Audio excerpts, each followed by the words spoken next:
Here's the WPKN local news for Connecticut and Long Island for Wednesday, February 5th, 2020. In the news tonight, Bridgeport delegation responds to Governor Lamont's State of the State address. Krupski proposes forming Suffolk County Task Force to study local effects of climate change. And a call to act on the Respect and Dignity for All platform at an Albany rally. Well, the Hartford Current headline today reads, in State of the State address, Governor Ned Lamont says no more bad-mouthing Connecticut. Today in the state's capital, Governor Lamont addressed a number of key issues as he laid out his plan for the legislative session to representatives and senators. Several topics grabbed the ear of Bridgeport Rep. Chris Rosario, including the governor's call for a regional approach to the legalization of marijuana. Rosario and other members of the Black and Latino caucus are concerned with leveling the playing field for those in urban centers who are currently paying dearly for convictions stemming from the sale of cannabis. We're looking at situations where people in the past will try and sell a little weed to pay their bills, which in essence, people have been doing across the country on the black market. Now the government is hit up for money and they're trying to pay their bills. It's okay for the government to sell a little weed to cover their bills, but the regular public can't.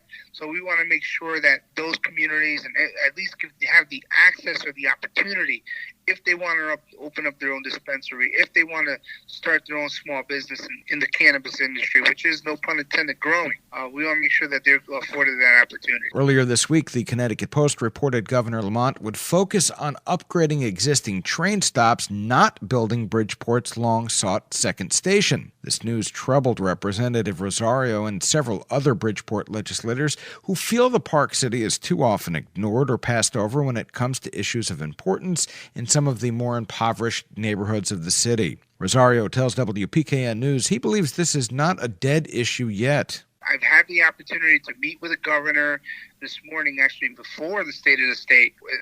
I'm not saying that the train station is dead, but the conversations are ongoing, and we want to make sure that the same seat at the table that we have to be kingmakers, that we're also there when it comes to decision-making, and that comments like that don't go out again without reaching out to your legislative delegation who you need on votes, on critical votes, to get your agenda done. That's Bridgeport State Rep. Chris Rosario. The $300 million proposed train station project would be located in the city's east side. On the issue of tolls, Rosario believes the current plan to only charge tractor-trailers will be insufficient, and he'd like to see all out-of-state vehicles pay a fee. Meanwhile, in New York news, Kate Nalpinski reports in the Riverhead News Review that Suffolk County Legislator Al Krupski, a Democrat from Cutchogue, proposed a law on Monday which would form a task force to develop policies and recommendations for Suffolk County and local municipalities to protect and preserve coastlines. A report will be issued after a comprehensive study on how rising sea levels are impacting the county. The bill states one of the county's main draws to tourism is its many beaches and waterfront properties, which could be ruined by coastal erosion if these environmental changes are not addressed. The Coastal Resiliency and Sea Level Rise Task Force would consist of 21 members, including the Commissioner of the Department of Public Works, a representative from each of the 10 Suffolk County towns, a representative from both the State Department of Environmental Conservation and the Peconic Estuary Program. The resolution will go before the full legislature on February the 11th. And finally, Andrea Sears reports for Public News Service that hundreds of immigrants and people of color were in Albany yesterday for a morning rally and day of lobbying, calling on legislators to act on a list of priorities which they call the Respect and Dignity for All platform. At the top of the list is a bill called the Protect Our Courts Act, which would remove immigration and customs enforcement officers from state courthouses. The Solutions Not Suspensions Act would end discriminatory discipline practices in public schools by addressing racial and ethnic disparities in the severity of punishment given to students in New York's public schools. Another area of concern, currently tenants have no protection from developers who evict for frivolous reasons, and rent stabilization laws apply only to buildings with 6 or more units. A bill introduced in both houses of the state legislature would protect some 5 million New Yorkers from eviction without good cause. Thank you, as always, to WPKN editor Paula Muth. I'm John Iannuzzi. Next up, national and international news on the WPKN Evening Report. We're speaking with State Representative Rosario. What is the district? 128th district. 120. Right in the middle of the city. 128. Now, the Hartford Courant, already has out a headline. I got it in my inbox. In State of the State, Governor Lamont says no more bad-mouthing Connecticut, calls for regional approach to legalized marijuana, and responsible sports betting. I'm using air quotes on a couple of these items.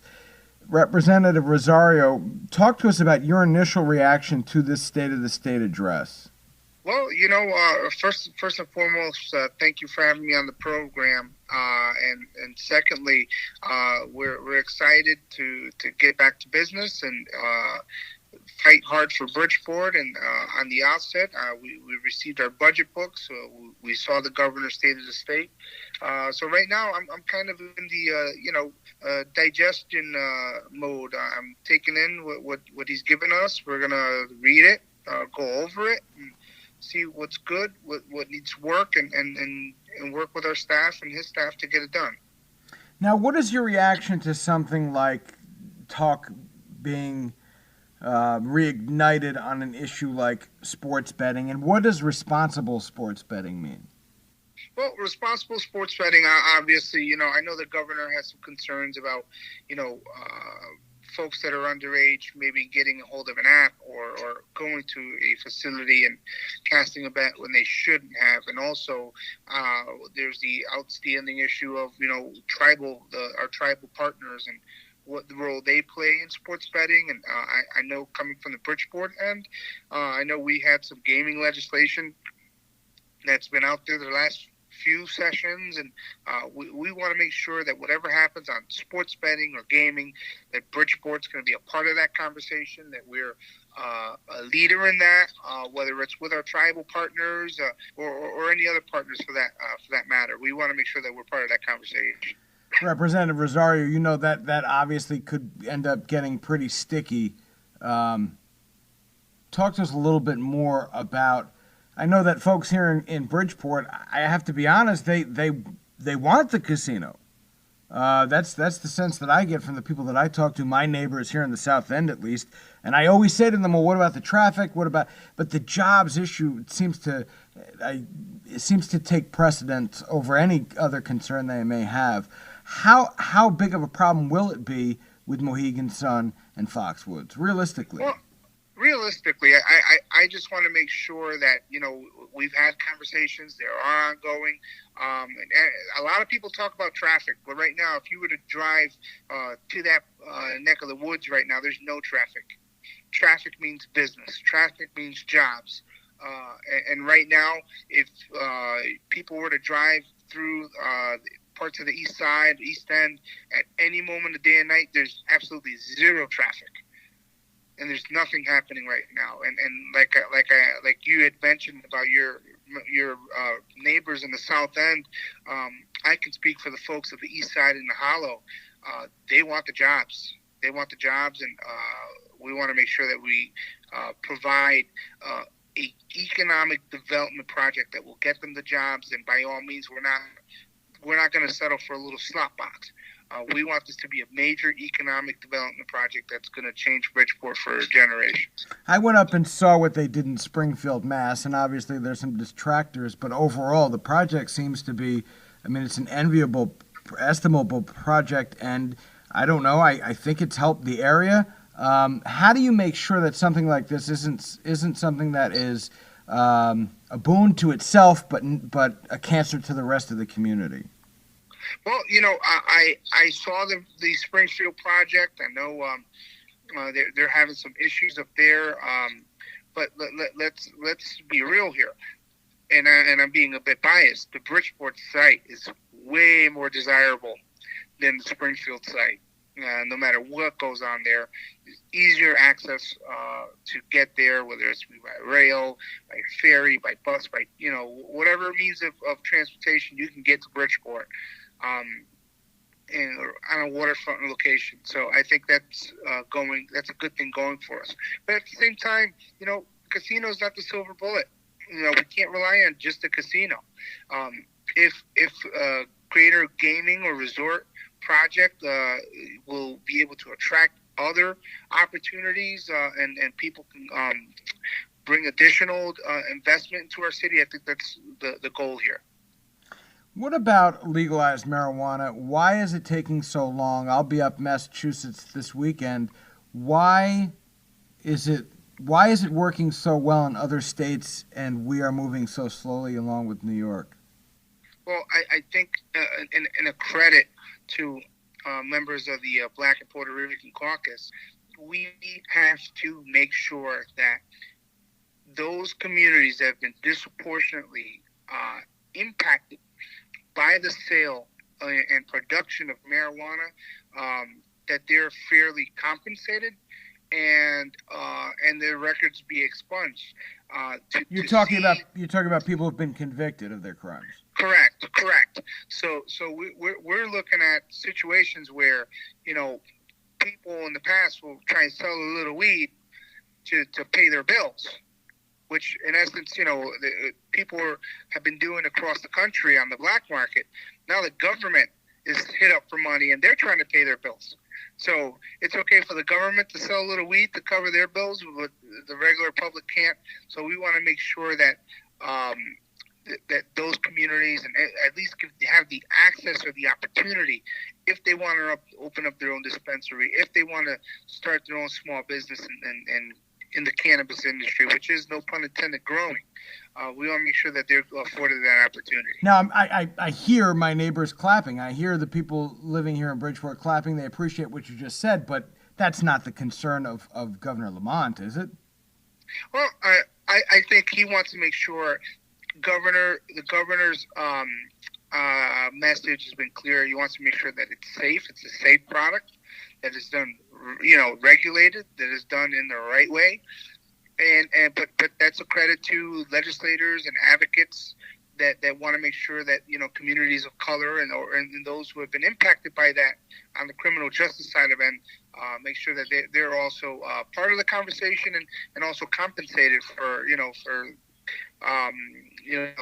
their time served for selling cannabis. And again, and I'm happy that you brought this issue up, but has the governor addressed this aspect of it?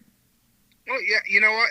He's been working on a lot of things on Clean Slate, and today's State of the State address, he did mention that. He says, listen, we want to make sure that those that have been disproportionately impacted, especially those communities of colors, that they have access to those barriers if they want to start a cannabis company, that they have every right to do so and access to do it. Interesting. Okay, so it was brought up in today's State of the State. Yes, it was. Okay, great. And Bridgeport Representative Rosario is a kingmaker. I have covered elections in this state for almost 20 years. Every single time someone is leading in the polls on election night, until Bridgeport comes in, I can't tell you how many times Jim Himes' seat has been up for grabs. Bridgeport comes in, game over. And it's been that way certainly for the gubernatorial races.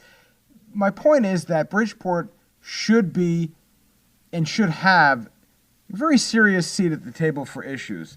So I was a little disappointed, and I know WPKN listeners were a little disappointed when they heard that the governor said that the focus on upgrading existing train stops should take precedence over the building of Bridgeport's long-sought second station. What are your thoughts on that?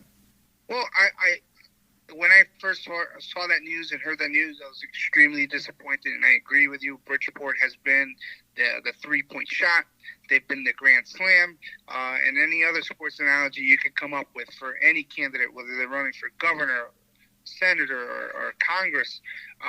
Bridgeport literally is on the map and has been a kingmaker and queenmaker, if you want to say that, for many elected officials across our great state. With that being said, that's one of the issues that I've been fighting for, equal opportunity for rail and the Barnum station would have provided that. Now, I do want to say I've had the opportunity to meet with the governor, the DOT commissioner, and many of his top brass this morning, actually before the State of the State, about that project and many others. And he has assured me that,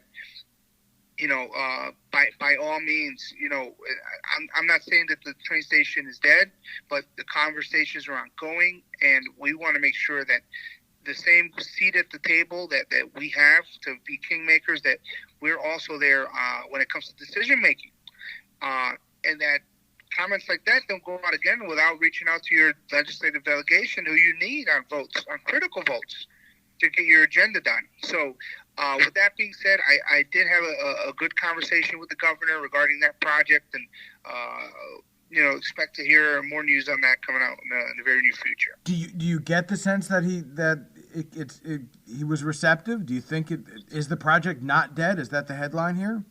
Yeah, without going too much into detail, I don't think it's dead. I just think that it may take some time to get there. But with that being said, there may be opportunities to kind of prep that area for a future development like a train station. Why is that something that's important? Why do you think it's a good thing to have that second train station in the city? I have my reasons, but what are your reasons? Well, I think number one, I think for economic development, I think it'll open up that part of the city to more investment, transit-oriented development, and also I just think any opportunity that we can get to build a massive project of that nature and scale in a community like Bridgeport, it's transformative, and that's something that we could all rally around. In Mount Vernon, New York, which is a 3-mile. It's 3 square miles, the city of Mount Vernon. But because of its location and as a hub city, people travel through there to New York City. Bridgeport serves that purpose here in Fairfield County. I mean, if you're coming from New Haven to get to New York City, you have to come through Bridgeport. So a second station would be a relief valve, I think, overflow.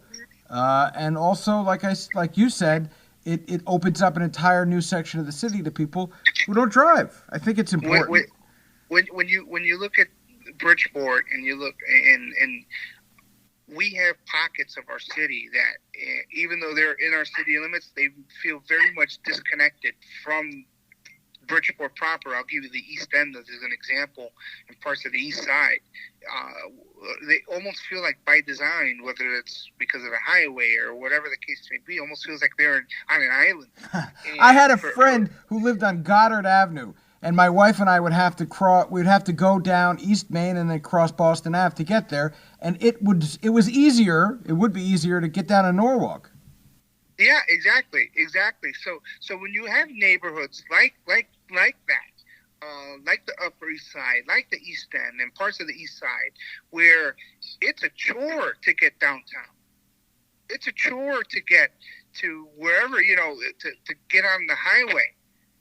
To have something that's accessible that you could take on a bus to get to a second train station on Barnum Avenue, that literally will shave 20 to 30, 40 minutes from your commute within Bridgeport proper limits. So that's one of the reasons why I've been supportive of that project. So we haven't heard the last of this. That's the headline there. Representative Rosario, anything else in this budget, anything else you heard today that would be of interest to your listeners, to the folks, to your constituents, folks listening here in Bridgeport? Well, I think the governor's clean slate proposal, I think that can be really, really, really game changing. The majority of the people that are released from prison go to communities like Bridgeport. His housing proposals, he wants to double down on more housing. I think it's critical that we have a safe, affordable housing stock in communities like Bridgeport. There are a lot of things to work on, and as you mentioned before, cannabis, and we have a short amount of time to do a lot of work. So hopefully we'll connect again soon, and I'll give you an update of what's happening. Before I let you go, and this is an issue that we've talked about ad nauseum here, and it's not a popular one, I could tell you that. I don't know anyone who really supports the issue, but tolls. Tolls is a nasty thing here. Is it a reality that we need it? What is your position? Well, tolls. When it comes to tolls, I've been in the past supportive of tolls or user fee, whatever you want to call them. I currently think this current plan that the governor has together doesn't go far enough. I think a lot of legislators are struggling with the fact that we have in essence a meteor coming, and it's going to hit us, and our special transportation fund in 3 to 4 years is going to be bankrupt. So we're going to have no money, and at some point, there's only so many times that you can reach into your taxpayer's pocket and hit them off with another tax. So tolls or a user fee would be an opportunity to get the revenue from folks from out of state to help pay for the infrastructure like we pay when we go to New York and New Jersey and Rhode Island and Massachusetts. So do I think it's the best plan in the world? No, but we have the reality we have to face that we have to come up with revenue to fix our infrastructure. And right now, tolling, tractor trailer trucks is an option, and it looks like it may be moving forward. When you say it doesn't go far enough, what is the plan? What is the latest plan? Because I'll be honest, we can't even keep up with it. Well, then exactly. I feel the same way, and I'm in the legislature. So the current plan would be only tolling tractor trailer trucks. So your heavy duty 18-wheeler trucks, there'd be limited amount of gantries, electronic gantries.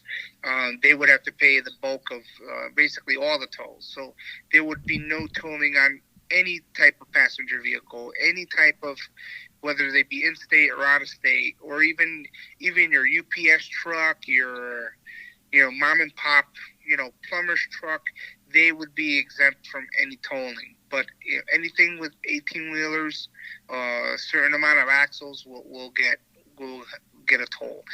In my vision, I think you should hit all out-of-state people. Regular trucks, regular cars. If you have an out-of-state plate, you got to pay. That's my kind of my plan on it. If I were to have a plan. Okay. Well, you know what? I think that probably would I think that would please your constituents more than just a blanket support for the tolls. I think it's like I said, you can't please everyone on an issue like that. Some people would even view it as another tax or another fee. But let's talk more, like you said, as the session progresses. What is a realistic time frame to check back in with you? When should we start seeing things getting done? Reach out to me like in a month. We'll get a better idea of our committee work will be underway, and a lot of these things would be underway. Although I do hear they're trying to get a vote on tolls by the 18th. Yeah, well, I think he definitely wants to punch this ball through already. I think he's tired of talking about it too. All right, so let's check back in a month. Anything you'd like to tell the folks listening on 89.5 FM before we let you go?